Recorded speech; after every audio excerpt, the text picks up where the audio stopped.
Baik, Assalamualaikum warahmatullahi wabarakatuh. Perkenalkan, saya Adelia Fitriani dari kelompok 1 bersama rekan saya, Aidi Nadia, akan mempresentasikan tentang gangguan ginjal. Yang pertama ada studi kasus, pasien Tuan M berusia 79 tahun, 6 bulan dengan berat badan 40 kg, tinggi badan 165 cm. Sebelum masuk rumah sakit, pasien beraktivitas sebagai petani. Memiliki 1 istri dan 1 anak. Pasien tinggal bersama anak. Pasien konsumsi sedikit air mineral dan merokok tembakau linting. Pasien belum pernah mondok di RS. Keluhan utama yang dialami oleh pasien saat masuk rumah sakit yaitu sulit buang air kecil dan nyeri perut. Pasien merupakan rujukan dari RS At-Torus Al-Islami. Kurang lebih 5 jam sebelum masuk rumah sakit, pasien mengeluhkan sulit buang air kecil. Buang air kecil sedikit-sedikit namun bolak-balik kamar mandi. Kemudian pasien tidak mengalami nyeri BAK, jumlah BAK dirasa berkurang, tidak mengalami mual muntah.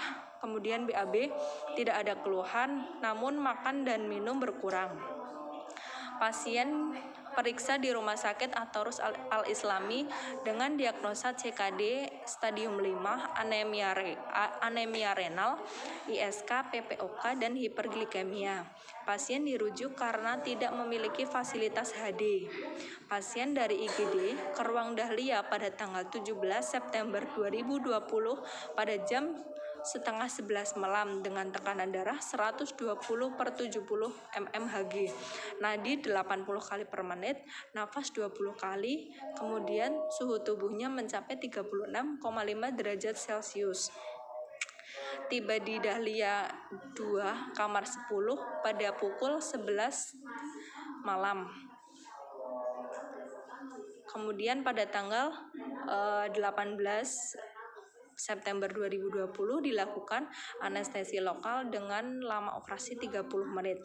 Pada tanggal 19 September 2020, pasien berpindah dari Dahlia 2 ke ICU untuk memasang HD CAT pukul 08.30 pagi. Riwayat DM tidak ada, HT tidak ada. Terapi yang didapatkan saat di Rumah Sakit At-Torus Al-Islami yaitu injection ceftriaxone 1 gram per 12 jam, ranitidin 1 ampul per 12 jam, diagnosa CKD stage 5, obstruktif uropati, anemia normositik normokranik, suspek, anemia renal, suspek ISK, PPOK stabil, suspek neurogenic bladder, hearing loss, hipoalbumin, akut confusional state DD uremicum, kemudian shock septic. Kemudian ini ada data-data pasien pada tanggal 17, 18, 19 mengalami sulit buang air kecil, nyeri perut, kemudian pucat, lemas. Untuk tanggal 20, 21, dan 22 itu mengalami nyeri perut, pucat, lemas, intake sulit, gelisah, komunikasi sulit, dan mulut kering. Kemudian ini ada parameter pengukuran tekanan darah, nadi, kemudian RR dan suhu. Pada tanggal 17 suhunya mencapai 120/70.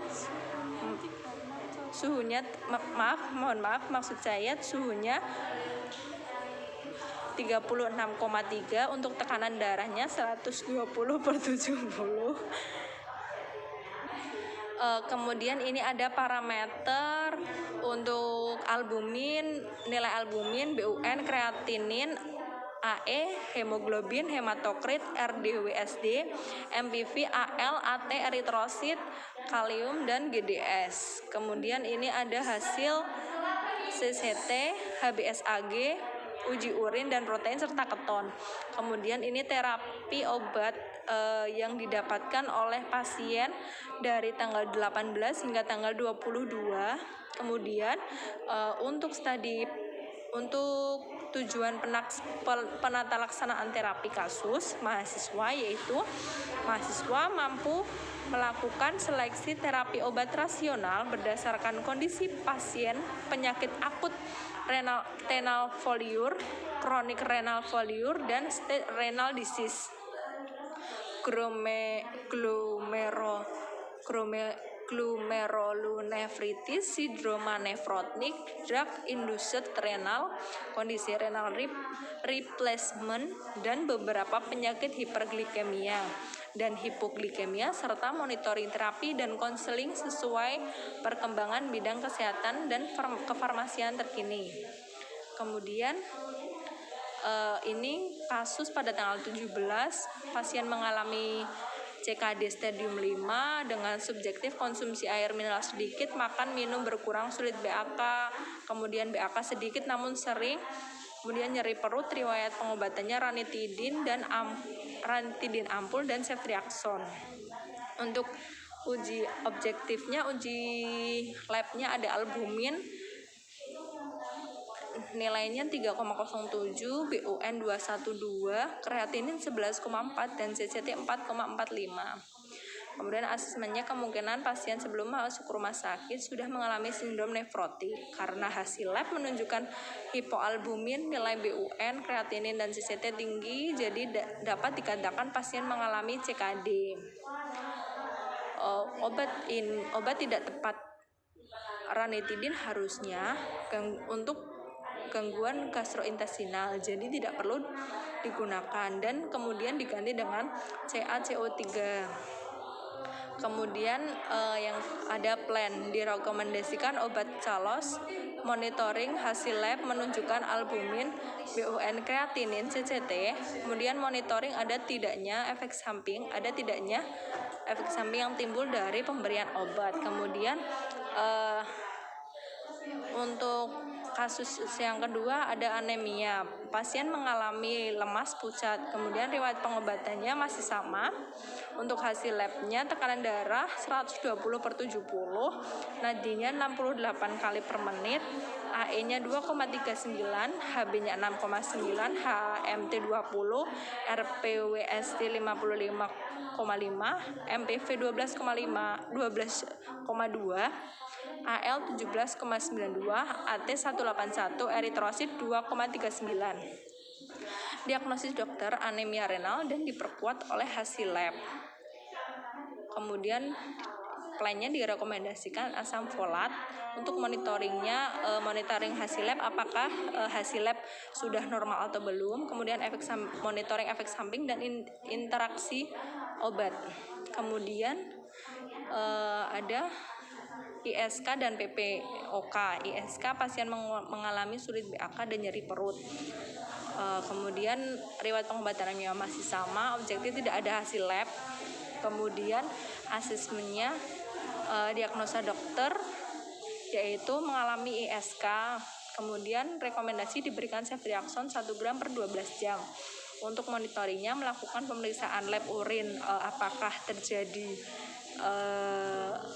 normal atau belum. Kemudian nomor 17 ada PPOK. Subjektifnya, pasien merupakan perokok tembakau linting. Untuk riwayat pengobatannya masih sama seperti yang tadi. Untuk hasil labnya, RR-nya 18 kali per menit. Untuk asesmennya menunjukkan hasil RR mengalami PPOK, dan dokter juga mendiagnosa pasien sudah mengalami atau menderita penyakit PPOK.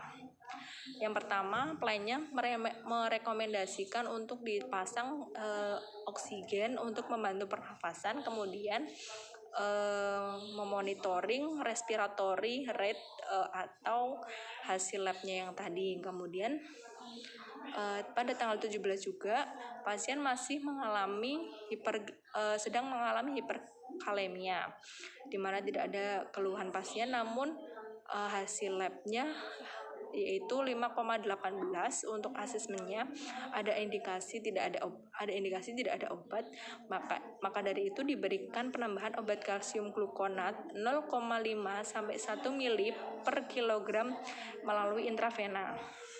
Kemudian rekomendasinya direkomendasikan kalsium glukonat sebanyak 39 sampai 78 mili per intravena. Mengapa kami memberikan seperti itu? Karena dalam satuan kilogram, sehingga 0,5 jika dikalikan dengan umur pasien yaitu 78, itu dosisnya 39, dan 1 dikalikan dengan 78 hasilnya 78 mili per intravena. Untuk monitoring hasilnya, melihat apakah hasil lab kalium sudah normal atau belum, kemudian memonitoring efek samping dan interaksi obat.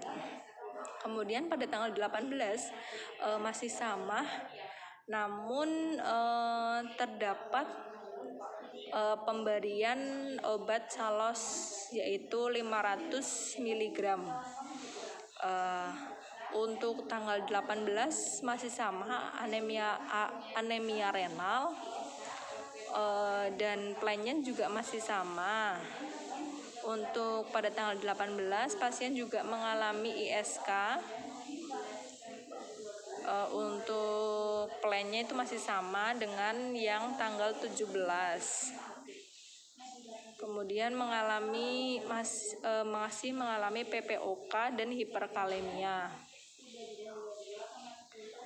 Selanjutnya akan dijelaskan oleh rekan saya Aidi Nadia.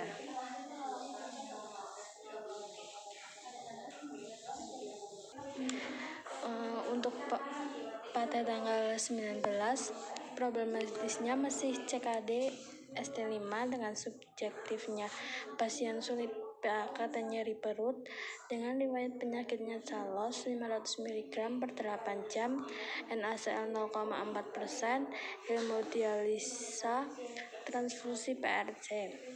Objektifnya tidak ada hasil lab diagnosa dokter hipoalbumin.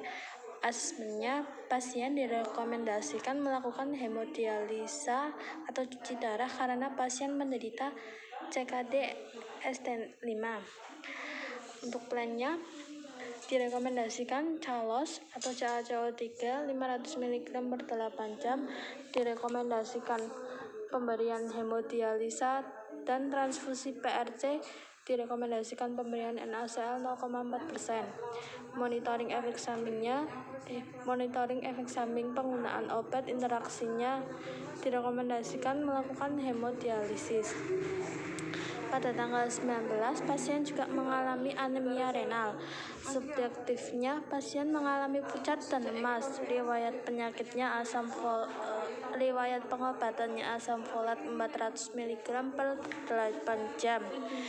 Dengan subjektif, tekanan darah 100/60 mmHg dan nadi 106 kali per menit.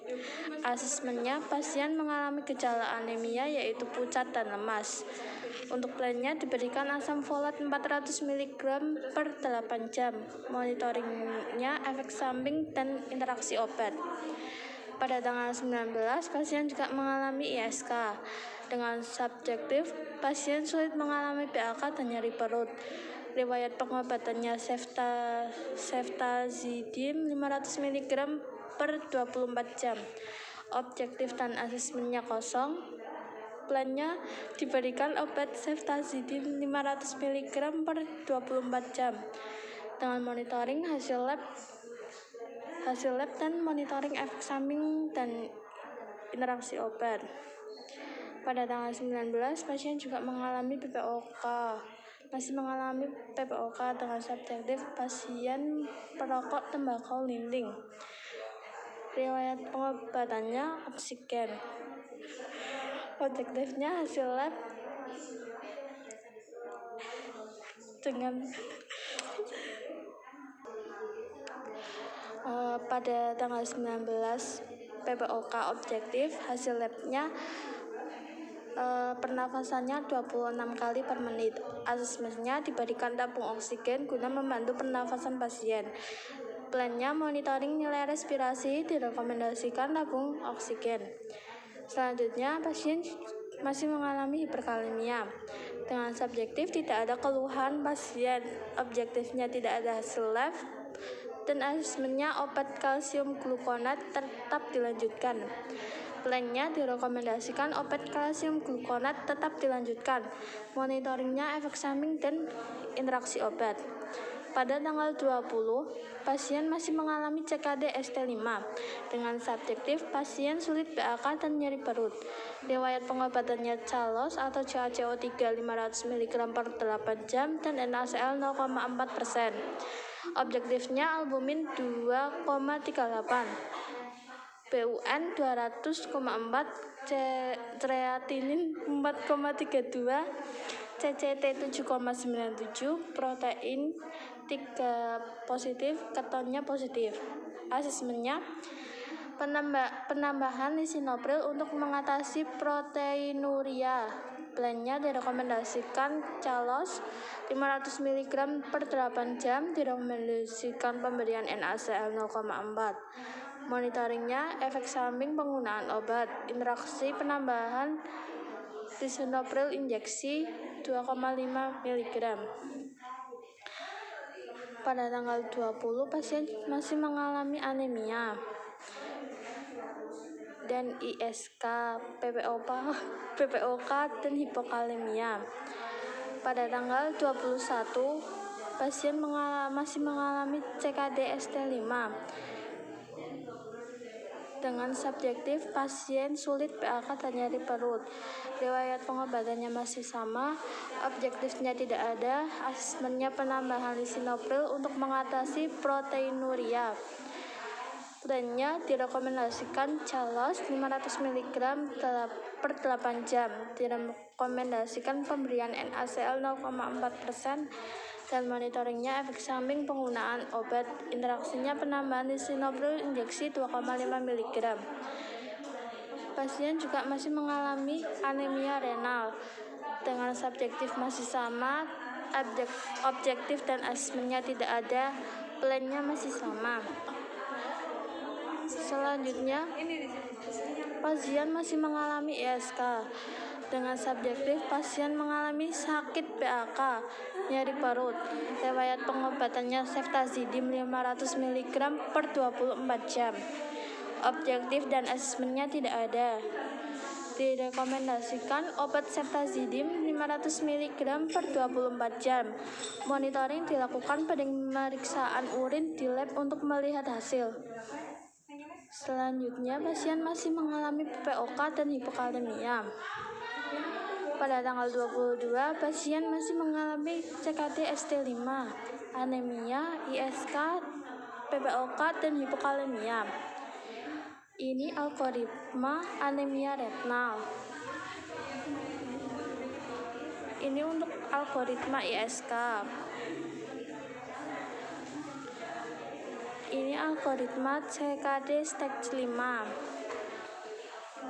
Ini lanjutan algoritma CKD stage 5. Selanjutnya, pemilihan obat rasional. Yang pertama, ceftriaxone. Ceftriaxone termasuk obat golongan antibiotik cefalosporin. Mekanisme kerja ceftriaxone adalah membunuh bakteri dengan menginhibisi sintesis dinding sel bakteris. Yang kedua adalah CALOS atau CaCO3. Mekanisme kerjanya, kalsium karbonat merupakan garam organik dasar yang dapat menetralisir asam hidroklorida dari sekresi lambung. Yang ketiga, asam folat. Mekanisme kerjanya, asam folat bekerja dengan membantu tubuh memproduksi dan menjaga pembentukan sel baru, serta membantu mencegah perubahan DNA yang dapat menyebabkan kanker. Yang keempat, ceftazidime. Obat golongan antibiotik cefalosporin.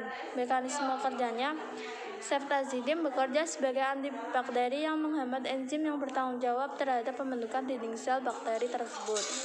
Selanjutnya ada mecobalamin. Mecobalamin termasuk golongan obat neurotropik. Mekanisme kerja mecobalamin adalah bentuk aktif vitamin B12 yang dapat mencapai otak, berperan dalam memperbaiki kerusakan sel saraf dan meningkatkan pembentukan sel saraf baru. Evaluasi obat terpilih. Yang pertama, ceftriaxone injeksi. ISO volume 50 halaman 134. Indikasinya infeksi saluran pernafasan, infeksi saluran urin, infeksi tulang, sendi, dan kulit, infeksi intraabdominal, gonorea, septic aerenia, infeksi pemindahan meningitis. Kontraindikasinya penderita yang hipersensitif terhadap golongan cefalosporin, penderita yang pernah mengalami hipersensitif terhadap penisilin. Efek sampingnya, nyeri pada tempat suntukan, indurasi, ras pruritus, peningkatan nilai SGOT, SGPT, alkalin fosfatase, dan bilirubin, sakit kepala, pusing, mual, muntah, diare, diagnosa vaginitis, monliasis. Interaksi obatnya, hindari penggunaan ceftriaxone secara bersamaan dengan obat golongan BCG. DIH 321, harga obatnya 145. Selanjutnya, ceftazidime ISO volume 50 halaman 133. Indikasinya septikemia, bakterimia, meningitis, pneumonia, pleuritis, infeksi saluran nafas bawah, infeksi tulang dan sendi, infeksi abdominal, dan pilar. Kontraindikasinya hipersensitif terhadap cefalosporin. Efek sampingnya flebitis atau tromboflebitis, ruam makulopapular atau urtikaria, demam, angiodema, reaksi anafilaktik, diare, mual, nyeri abdomen. Interaksi obatnya, hindari penggunaan sertatim secara bersamaan dengan apapun dari BCG. Harga obatnya 45.000. Selanjutnya adalah Calos. Indikasinya pencegahan dan terapi untuk gangguan metabolisme atau defisiensi kalsium seperti pelunakan tulang pada anak-anak atau rakitis, kelainan pada tulang yang menyebabkan tulang menjadi lunak dan rapuh, osteomalasia karena malabsorpsi, dan pengeroposan tulang atau osteoporosis. Kontraindikasinya kadar kalsium tinggi pada darah atau hiperkalsemia berat, kadar kalsium tinggi di dalam urin atau hiperkalsiuria, dan gangguan fungsi ginjal. Efek sampingnya kembung, diare. Interaksi obatnya mengurangi penyerapan enteral tetrasiklin preparat fluorid. Harga obatnya 73.350 per botol. Selanjutnya ada mecobalamin injeksi. Indikasinya untuk gangguan saraf perifer. Kontraindikasinya tidak ada. Efek sampingnya kurang nafsu makan, mual, diare, gangguan gastrointestinal lainnya, reaksi kulit. Interaksi obatnya metformin antagonis reseptor H2, aminoglikosid, kolkisin, antikonvulsan, alkohol. Hindari penggunaan bersamaan dengan chloramphenicol. Harga obatnya 155.000. Selanjutnya akan disampaikan oleh Adelia. Baik, saya di sini akan menjelaskan tentang KIE. Di sini diberikan obat ceftriaxone dengan dosis 250 mg sampai dengan 500 mg dosis tunggal melalui intravena. Kemudian diberikan Calos diminum 1 kali sehari. Diberikan asam folat diminum 3 kali sehari sesudah makan. Kemudian diberikan ceftazidime melalui intravena, diberikan mecobalamin diminum 3 kali sehari. Kemudian pemberian edukasi berupa indikasi, efek samping, kemudian aturan pakai. Kemudian di KIE ini pemberian lisinopril, di mana lisinopril ini mekanisme kerjanya tadi belum dijelaskan. Di sini saya akan menjelaskan pula. Lisinopril bekerja dengan cara memperlebar pembuluh darah sehingga darah dapat mengalir lebih lancar dan meningkatkan beban kerja jantung dalam memompa darah. Kemudian terapi non-farmakologinya yaitu pasien diharapkan untuk berhenti merokok karena merokok itu akan memperburuk keadaan pasien. Kemudian banyak minum air putih untuk agar tidak dehidrasi. Kemudian banyak mengonsumsi makanan yang bernutrisi sehingga dapat mencegah terjadinya defisiensi nutrisi. Kemudian mengurangi aktivitas yang berat karena terkait usia yang sudah renta, di mana pasien ini sudah berusia 78 tahun yang seharusnya sudah harus banyak beristirahat sehingga tidak akan memicu berbagai macam penyakit.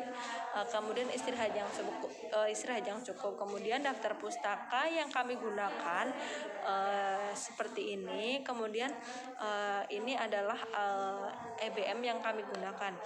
Mungkin itu yang dapat kami sampaikan dari presentasi gangguan ginjal. Kurang lebihnya mohon maaf. Kami dari kelompok 1 undur diri. Kurang lebihnya mohon maaf. Wabillahi taufiq wal hidayah. Wassalamualaikum warahmatullahi wabarakatuh.